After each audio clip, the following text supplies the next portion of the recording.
আপনি কি কখনো এমন কিছু বলতে চেয়েছেন, যেমন আমি একটু একটু গাড়ি চালাতে পারি, বা আমি অল্প অল্প ইংরেজি বলতে পারি, অথবা সে সামান্য কাজটা বোঝে, কিন্তু ইংরেজিতে সুন্দরভাবে কিভাবে বলবেন সেটা অনেক সময় মাথায় আসে না?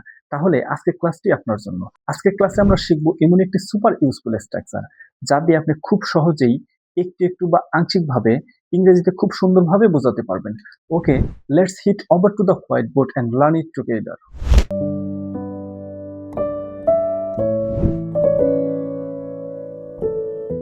তাহলে দেখেন এই হচ্ছে তাহলে আমাদের আজকের ক্লাসের সিচুয়েশন এবং স্ট্রাকচার। দেখেন সিচুয়েশনটা হবে কি একটু একটু বা আংশিকভাবে। কি বলছি? একটু একটু বা আংশিকভাবে এরকম ধরনের সিচুয়েশন বা এরকম ধরনের কোনো বাক্য কিভাবে স্মার্টলি ইংলিশে বলবেন সেটাই আমরা শিখবো। দেখেন স্ট্রাকচারটা হচ্ছে কি সাবজেক্ট প্লাস পিবিএটি। পিবিএটি অর্থ হচ্ছে কি যে কোনো টেন্সের সাহায্যকারী ভার্ব নেবে। তারপরে হচ্ছে কি প্লাস অবজেক্ট প্লাস পার্শিয়ালি। এই পার্শিয়ালি অর্থ হচ্ছে কি একটু একটু।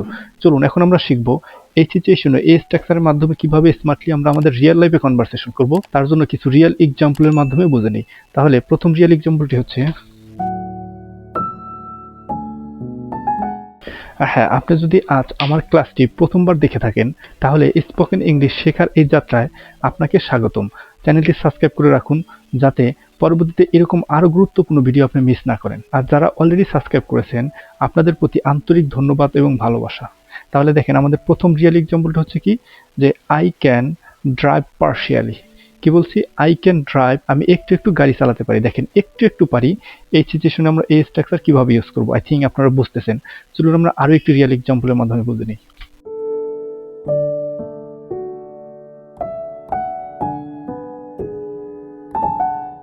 দেখেন তারপরের এক্সাম্পলটা হচ্ছে কি, যে আই আন্ডারস্ট্যান্ড ইংলিশ পার্শিয়ালি। আমি একটু একটু ইংরেজি বুঝি। দেখেন একটু একটু বা আংশিক বুঝি, সেক্ষেত্রে আমরা কিভাবে কথা বলবো সেটাই কিন্তু শিখতেছি। চলুন আমরা আরো একটি রিয়েল এক্সাম্পলের মাধ্যমে বুঝে নিই।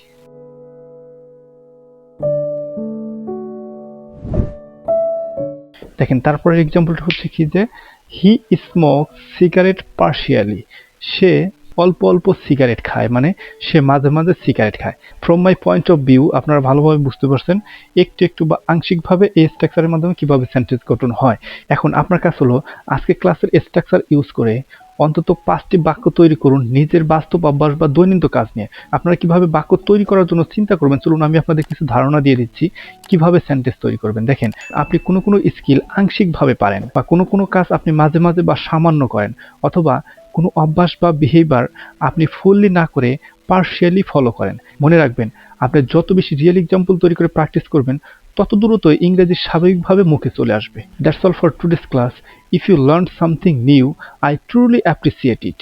If you hit the like button and share your own examples in the comment sections, I love reading them. Thank you so much for giving your time and energy to learn with me today. I will see you in the next class with another simple but powerful English structure. Till then, keep practicing and keep believing in yourself.